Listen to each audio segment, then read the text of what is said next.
Hello and welcome to our review of Oddball Aeronauts. Published by Maverick Muse, the indie publisher. The game costs around £15 and plays 2 people. Rich is now going to explain all the rules. All the rules. All the rules. Is that fair?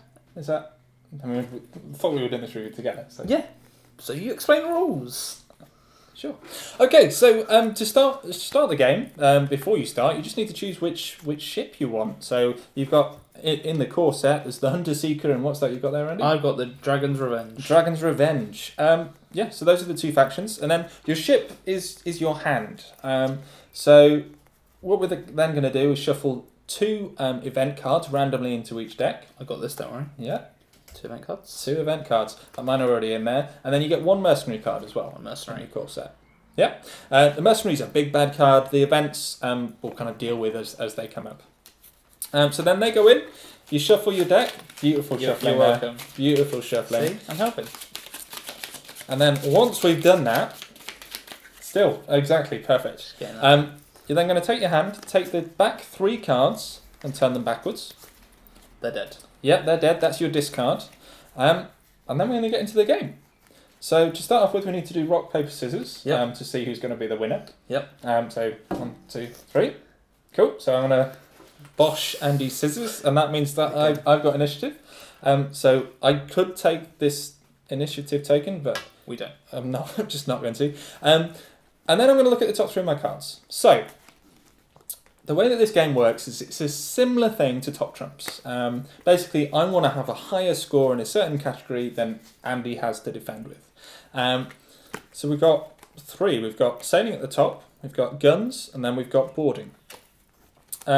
So you're cheating, is that what's... I mean, I've got initiative, so it doesn't matter. Just looking at your example. Sure. Your top card, well, in fact, all of the cards have a number next to that symbol and then a little plus number beneath it. So, for example, with the marksman card here, it's got sailing 4 and then +2. So, the top card is going to use that big number as its kind of start. And then you can support with the following cards, which will use the pluses. So, if I use this marksman with these cannoneers on guns, I'd have 5 and then +2, so 7 in total.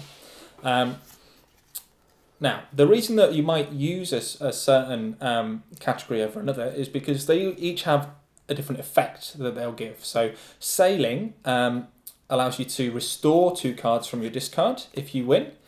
Guns forces your opponent to discard 2 extra cards. And boarding is down the middle. So your opponent discards an extra card and you restore an extra card. Shall we just give it a quick go? Yeah, let's go for it.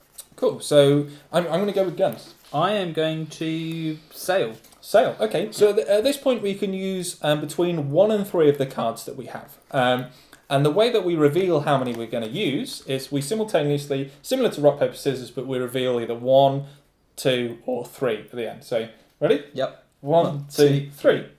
Okay. So this isn't looking good for Andy at this point. I have 10. I've got 5. You've got 5. Yep. Okay. So I win. Yep. So to start off with, we discard the cards that we've used. And then Andy, because he lost against guns, is going to discard 2 extra cards. But the thing is, because Andy only played 1 card and I played 3, we both effectively discarded 3 cards. So at the moment, we're still level pegging. Now, one more thing we need to talk about is the events, which I said we shuffled in. And I know mine is discarded here. So if an event comes up, if we both have an event in our top 3 cards, then both events get cancelled out. If you have 2 events in your top 3 cards, then the top one gets cancelled out and you just use the next one. But essentially, once you use it, it just has a certain effect. So this one is deck munchers, and the lowest guns out of those 2 on the top card must play guns as our next thing. So for me, my guns is 2. What's your guns? 3. 3. So my guns is 2, and I've got to do that. So that's not so good for me. And then we again go 1, 2, 3. I'm going to stick with 3 cards. Should probably have said I'm sailing as well. Sailing? So that's probably should have done. Yeah. And mine's 7. Got 9. You've got 9, so you win. So I would discard these 3, and then Andy would restore 2 cards, and play would pass to him. But because I'm not a fan of Andy talking too much, I'm just going to go through what the tricks are, which are the last thing that's on the card. So the tricks are underneath the kind of scoring section, and there's a section which is usually in the kind of pale colour, and they basically give us certain effects. So this one is +4 boarding defence versus sailing and guns. So if we were wanting to use the trick, we would just say, when we reveal anything, oh, trick. And it's fine, both of you can use a trick at the same time, doesn't really matter. Other tricks might give you a certain advantage if you win with a certain category, or you might be allowed to support with a different category, or just rig the cards. The final kind of trick is magic. Let me see if I can find a magic card in here somewhere. No, it's not to be in my deck. Have you got one there, Andy? There we go. Yeah. I've got one now. It's all over. It's all over for you, which is fine. Oh, say that. So, magic usually gives a big bonus to your scores. So, for example, this one just has +3 to each category.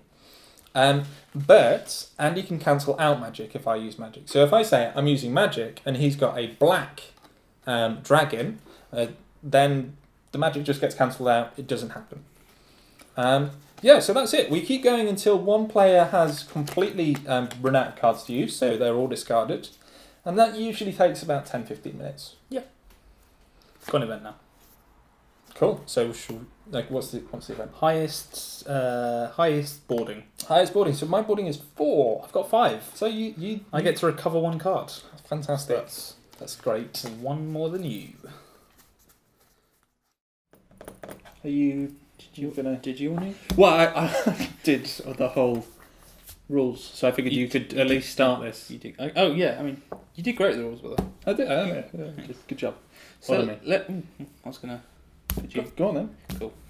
So that's Oddball Aeronauts. Let's start with the positives. The art on the cards are fantastic. Just every card is beautiful. There's something different. There's something new. There's creatures being people. They're really nice to look at.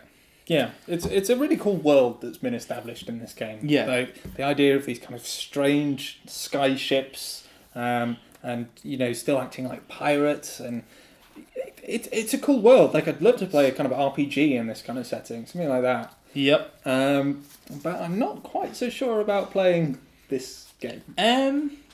Before we crack on to gameplay, I'd like to raise a personal bugbear of mine, in that I'm left-handed. So this game for me looks like that, which is not easy to look at. I'll show you.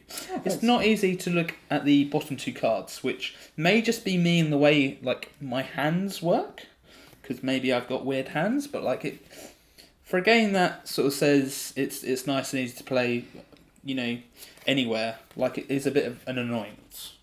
Yeah, is that fair to say? On that point, like I should say, as a right-hander, it's really cool. Like it's really nice and easy. Like all the cards are incredibly well laid out. You can get to all the information really quickly. You do it like that. There's a little representation of the trick in the top right-hand corner, if there is one.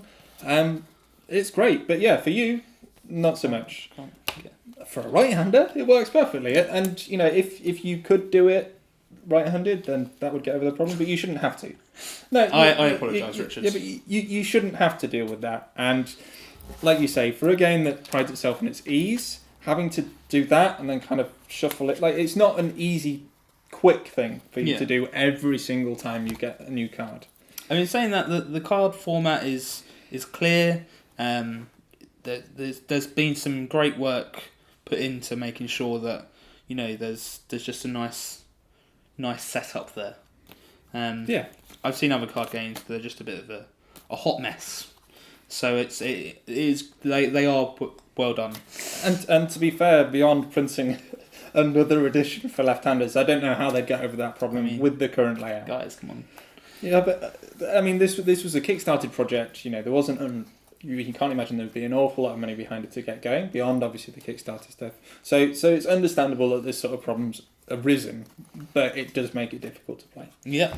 The other thing I'd say on it being a easy and portable game, this little initiative token, pretty pointless. For a surfaceless game, I don't need this. Yeah, I mean, fine, put it in your pocket, whatever, but we are capable of keeping track of who's got initiative.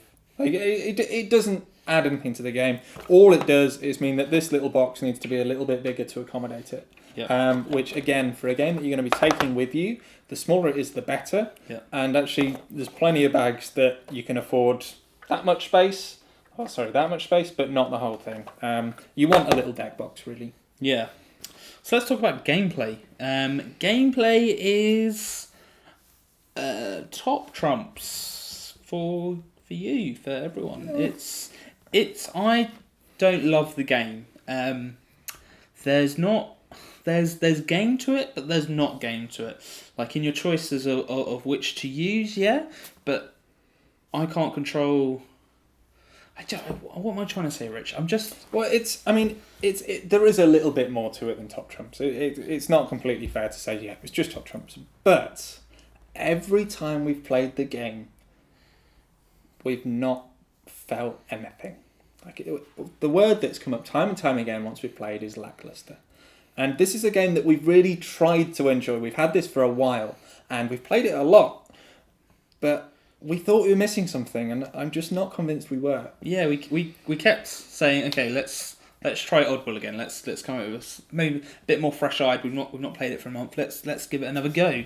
And just every time, I'm just brought back to just a bit of nothingness. There's no.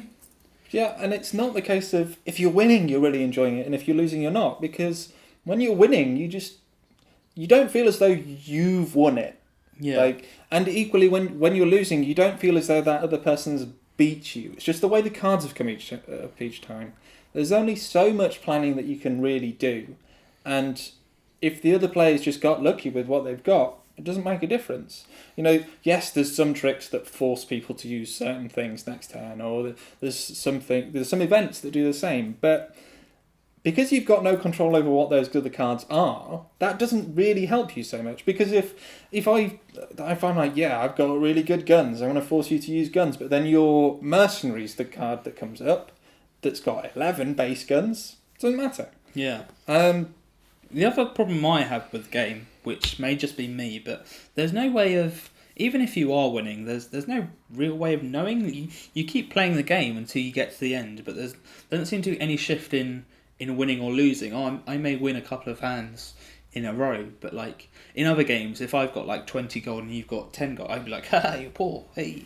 I can be that idiot. But in this game, there's no sort of sense of one-upmanship, which we quite enjoy. We're quite competitive. Yeah, I mean, some people might like that. They might like not knowing until right at the end. And I'd say a lot of the games that we've played have been a lot closer than we thought they would be. Yeah. Even if somebody's been winning the whole game, quite often, because of the nature of playing a certain number of cards, there's still only a couple of cards in it at the end. Yeah. But yeah, there's no real knowledge of when you get into the end of the game, which just get there, don't you? Yeah, and quite often you kind of get there as the player that's about to lose, and you're like, well, actually, I can only play these two cards because I want to play this card next time. So we at least got one more round. So it's just a bit. Yeah. It's just not quite there for us. I think that's the problem, mate. Yeah. I mean, there's 2 boxes out now, so there's 4 teams you can play as. So I think that adds to the game a bit. And there's some deck customization. There's not a lot in the base set, but with 2 sets, I think you can mix and match. So that might bring some more enjoyment for you. But I don't see how customizing my deck's going to make the gameplay any more fun for me. Yeah, I mean, like Andy said, there is some in there. I think there's about 7 or 8 additional cards for each faction, so you can do a little bit of deck building. And there's, I think, around 10 different events that you can mix in. And you're only going to use 4 at a time. But that's not going to solve any of the problems that we have with it. That might be enough to hook you in. It's quite a simple deck building mechanic, so as a kind of my first deck builder type thing, then yeah, this might be okay. But for us, ultimately, I would have more fun playing Top Trumps than playing this. Yeah, so unfortunately, as much as we want to, we can't recommend Oddball Aeronauts, which isn't great. No. For us. But maybe you'll have more fun with it. If so, do let us know. But yeah, for us, unfortunately, it's a no.